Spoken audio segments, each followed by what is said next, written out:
Hello students, welcome to Noble Career Classes. मेरा नाम है सूर्य मनास और लास्ट क्लास में हमने स्टार्ट किया था आपका फर्स्ट चैप्टर बायोलॉजी का, जिसका नाम है sexual reproduction in flowering plants. तो आपको मैंने फ्लावर की डायग्राम भी दिखाई थी, आज फिर से दिखा देता हूँ।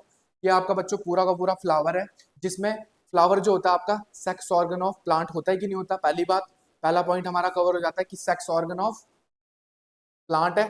और दूसरा, it is modified reproductive shoot. It is modified reproductive shoot. It is modified reproductive shoot. दो पॉइंट ये कवर हो गए। फिर उसके बाद देखो, ये पूरा का पूरा जो फ्लावर है, इसकी एक बेस है। ये गोल दिख रही है आपको, ये पूरी की पूरी बेस है, जिसको हम बोलते हैं थैलेमस। क्या बोलते हैं बच्चों? थैलेमस बोलते हैं। और जो थैलेमस होती है अटैच होती है पेडिकल से, जिसको हम बोलते हैं, क्या बोलते हैं? Stock of flower. तो नीचे आ गया स्टॉक ऑफ फ्लावर, उसके ऊपर ये वाला जो उभरा हुआ पार्ट है, इसको बोलते हैं थैलेमस, जो स्वोलन पोर्शन होता है एक फ्लावर का। उसके बाद बीच में आ गया ये आपका फीमेल रिप्रोडक्टिव सिस्टम, जिसको हम बोलते हैं गाइनोशियम। गाइनोशियम में आते हैं ग्रुप ऑफ कार्पल्स। तो ग्रुप ऑफ कार्पल जो होते हैं, उनके वर्ल को बोलते हैं गाइनोशियम। तो एक, अगर एक यूनिट होगी उसको बोलेंगे हम कार्पल, उसका ग्रुप होगा तो उसको क्या बोलेंगे हम? गाइनोशियम, जिसको हम बोलते हैं फीमेल रिप्रोडक्टिव पार्ट। ठीक है, इसकी सिंगल यूनिट को कार्पल बोलते हैं और बहुत सारे कार्पल्स को क्या बोलते हैं हम? गाइनोशियम। उसके बाद ये आ गया आपका व्हाइट कलर में जो है, ये आ गया आपका सिंगल यूनिट को बोलेंगे हम स्टैमिन, और इसके गुच्छे को क्या बोलेंगे हम? इसके गुच्छे को बोलेंगे हम बच्चों एंड्रोशियम। एंड्रोशियम मतलब मेल रिप्रोडक्टिव पार्ट और गाइनोशियम मतलब female reproductive part. Androecium is made up of stamens, बहुत सारे स्टैमिन्स मिलके एंड्रोशियम बनता है। और गाइनोशियम में क्या होता है? बहुत सारे कार्पल्स मिलके गाइनोशियम का फॉर्मेशन होता है। ठीक है, ये आपके दोनों के दोनों इसेंशियल और फर्टाइल रीजन होते हैं, जो कि डायरेक्टली इन्वॉल्व होते हैं फर्टिलाइजेशन और रिप्रोडक्शन के अंदर। उसके अलावा जो दूसरा आपका पार्ट है, तीसरा आपका पार्ट है, जिसको हम बोलते हैं, ये वाला पोर्शन है, इसको बोलते हैं पेटल।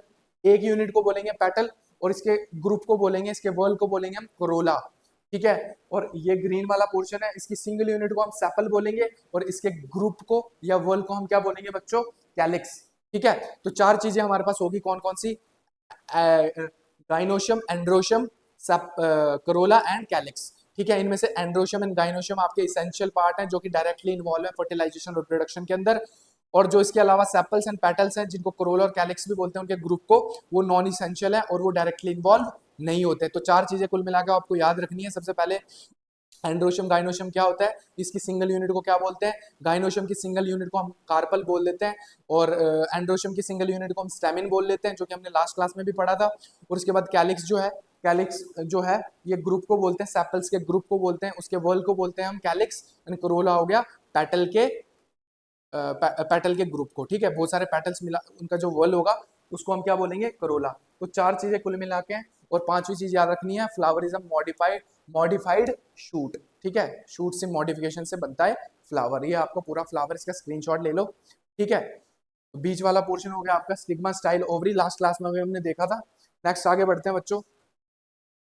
ठीक है, अब हम एंड्रोशियम को एक बार दोबारा से रिवाइज कर लेते हैं। एंड्रोशियम को, एंड्रोशियम जो बच्चों आपकी बात करें एंड्रोशियम की, एंड्रोशियम क्या होता है आपको? मेल रिप्रोडक्टिव पार्ट होता है। ठीक है, androecium is a mail reproductive part, और इसको मेल सेक्स ऑर्गन भी हम बोल देते हैं। ठीक है, और इसमें क्या होता है? स्टैमिन के ग्रुप को हम बोलते हैं स्टैमिन, बहुत सारे स्टैमिन को स्टैमिन्स के ग्रुप को हम बोलते हैं एंड्रोशियम, जिसके अंदर दो पार्ट्स आ जाते हैं, एक आता है एंथर और एक स्टॉक आ जाता है, जिसको हम बोलते हैं फिलामेंट। एक आता है एंथर, एक आता है फिलामेंट, एक आता है एंथर, एक आता है फिलामेंट। और ये जो फिलामेंट है, ये स्टैमिन के साथ, ये किसके साथ अटैच्ड होता है? इसका proximal end of filament is attached to petal या फिर थैलेमस। तो थैलेमस के साथ ये पूरा का पूरा स्टैमिन अटैच्ड होता है। ये पूरा आपका स्ट्रक्चर किसका है? स्टैमिन का है, जिसमें कि ये वाला लास्ट क्लास में भी पढ़ा था हमने। ये वाला पार्ट है, रिवीजन करवा रहा हूँ। लास्ट वाला ये वाला पोर्शन इसका फिलामेंट है, इसको स्टॉक भी बोलते हैं। और ऊपर वाला पोर्शन इसका एंथर है, जो कि बाइलोब्ड स्ट्रक्चर होती है। बाइलोब्ड स्ट्रक्चर होती है, टेट्रा स्पोरेंजिएट होती है। ठीक है, टेट्रागोनल टेट्रागोनल स्ट्रक्चर होती है और डाइथिकस होती है। मतलब एक लोब में दो कैविटीज होती है, इसलिए हम इसको क्या बोलते हैं? डाइथिकस। ठीक है, वो टेट्रास्पोरेंजिएट, यानी कि फोर साइड में चार स्पोरेंजियाज होते हैं, फोर माइक्रोस्पोरेंजियाज होते हैं, इसलिए इसको बोलते हैं टेट्रास्पोरेंजिएट। ये आपका एंथर था। तो androecium is made up of group of stamens. Stamen की स्ट्रक्चर हमने देख ली थी। उसके बाद एंथर की बात करें हम बच्चों, तो चार लोब इसके अंदर होते हैं। ठीक है, और बीच में कनेक्टिव होता है, जो कनेक्ट करके रखता है, और बीच में थीका होते हैं। तो एक लोब, दो लोब है, एक लोब ये और एक लोब, दो लोब ये। तो दो लोब में दो थीका, इसलिए इसको क्या बोलते हैं हम? डाइथिकस। और बीच में होता है माइक्रोस्पोरेंजियाज, जो कि किसकी तरह बिहेव करता है? पोलन सैक की तरह।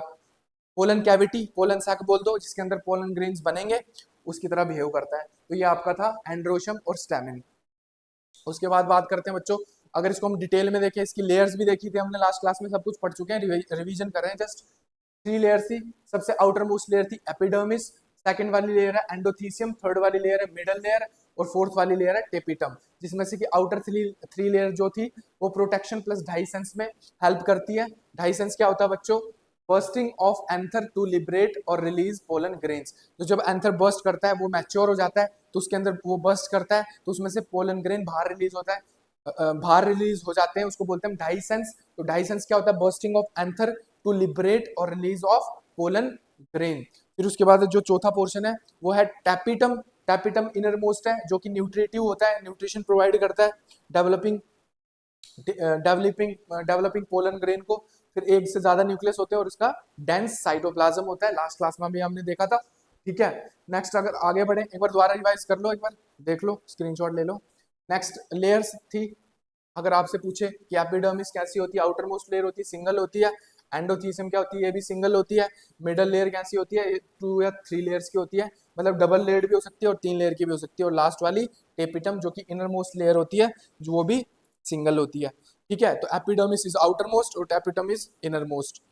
उसके बाद बात करते हैं आज की क्लास की। आज हमने पढ़ना है माइक्रोस्पोरोजेनेसिस। माइक्रोस्पोरोजेनेसिस क्या होता है बच्चों?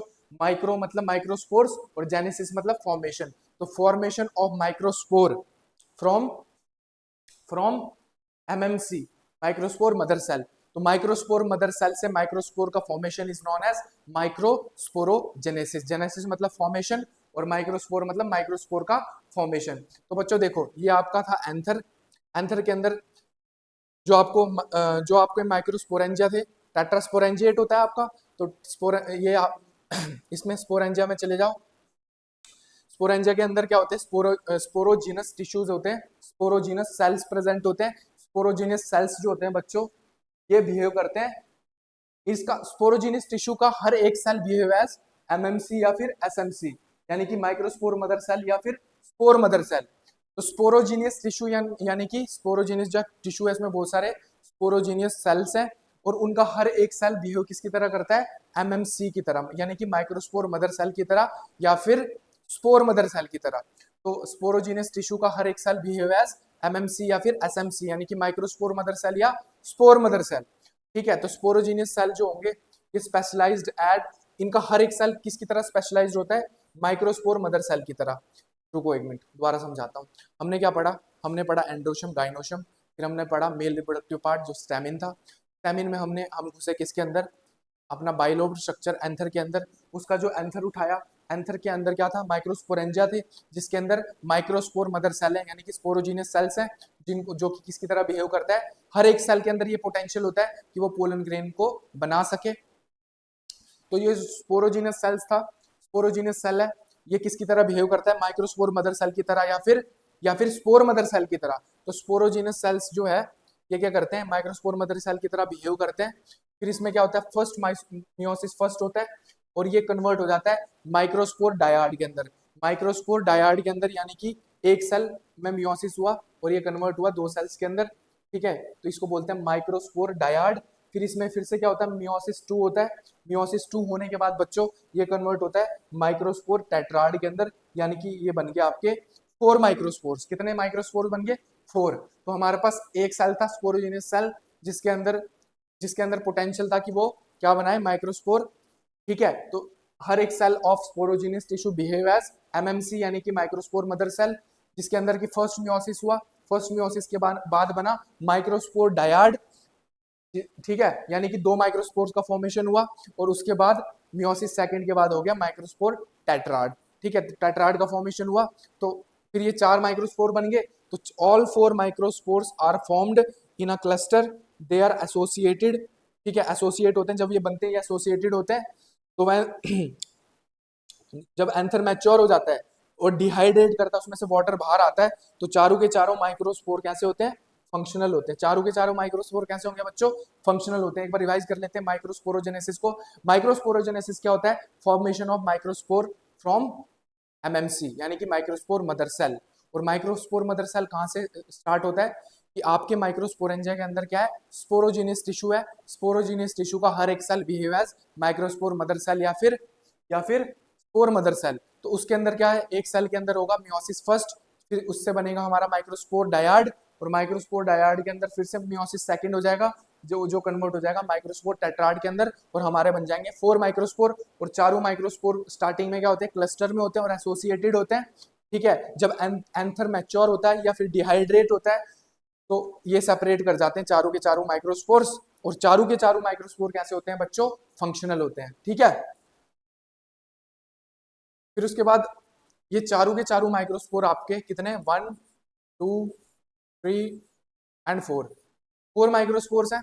ठीक है, डेवलप करते हैं एंड ग्रो करते हैं किसके अंदर, पोलन ग्रेन के अंदर, जिसको हम बोलते हैं मेल गैमेटोफाइट। क्या बोलते हैं, मेल गैमेटोफाइट बोल दो या फिर पोलन ग्रेन बोल दो। तो ये हमारे चारों के चारों किस में कन्वर्ट हो जाते हैं, पोलन ग्रेन के अंदर। इसको हम मेल गैमेटोफाइट भी बोलते हैं या फिर पोलन ग्रेन भी बोलते हैं। ठीक है, और इनकी प्लॉइडी क्या होती है, एन।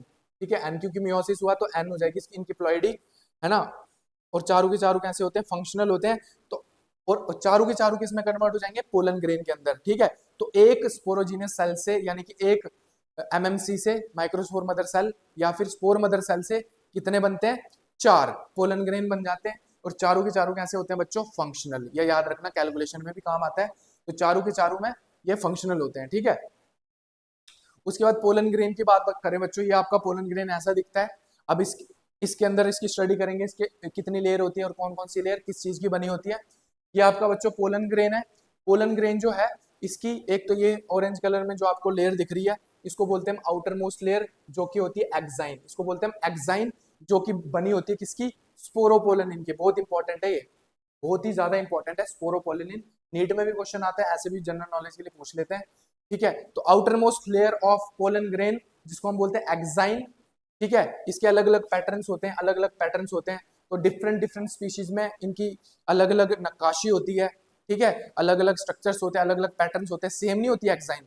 हर एक स्पीशीज में डिफरेंट इनका माइक्रोस्कोप, जब हम देखते हैं इसको डीप में माइक्रोस्कोप से, सॉरी माइक्रोस्कोप से, तो ये डिफरेंट डिफरेंट पैटर्न देखने को मिलते हैं एक्साइन के। तो exine is made up of sporopollenin. अब ये स्पोरोपोलिन क्या होता है, sporopollenin is the most resistant organic material, very very important. ठीक है, और ये क्या करता है बच्चों, प्रोटेक्शन प्रोवाइड करता है ना। और प्रोटेक्शन प्रोवाइड करता है, और सबसे क्योंकि ये रेजिस्टेंट है तो प्रोटेक्शन प्रोवाइड करेगा पोलन ग्रेन को, क्योंकि पोलन ग्रेन को जर्मिनेट होना होता है ना, एक जगह से दूसरी जगह जाना होता है, तो उसके लिए प्रोटेक्शन बहुत जरूरी है। तो ये प्रोटेक्शन कौन करती है, एक्साइन, क्योंकि एक्साइन के अंदर है स्पोरोपोलिन, जो कि मोस्ट रेजिस्टेंट ऑर्गेनिक मटेरियल है।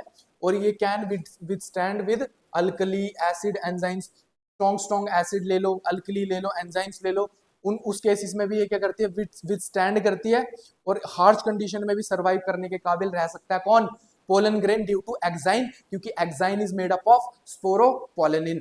ठीक है, उसके बाद ये प्रोटेक्शन करता है। और फॉसिलाइजेशन, यानी कि अगर ये पोलन ग्रेन ऐसे दूर दूर चले गए तो ये बहुत टाइम तक रह सकते हैं, एज अ फॉसिल्स भी ये सर्वाइव कर सकते हैं, क्योंकि इनके ऊपर क्या है, एक्साइन है। और एक्साइन किसकी बनी है बच्चों, स्पोरोपोलिन की।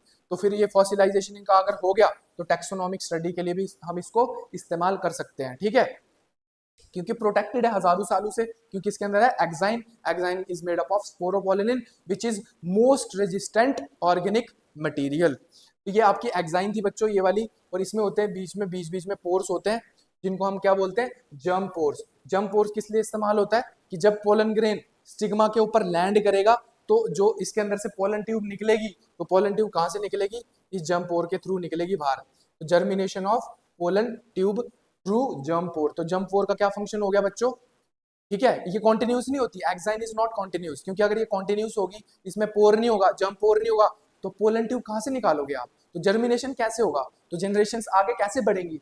तो पोलन ग्रेन जो जर्म पोर होता है बच्चों, इसके अंदर होता है, इसके अंदर से निकलती है पोलन ट्यूब, जो कि जर्मिनेशन ऑफ पोलन ट्यूब जिसकी वजह से होता है।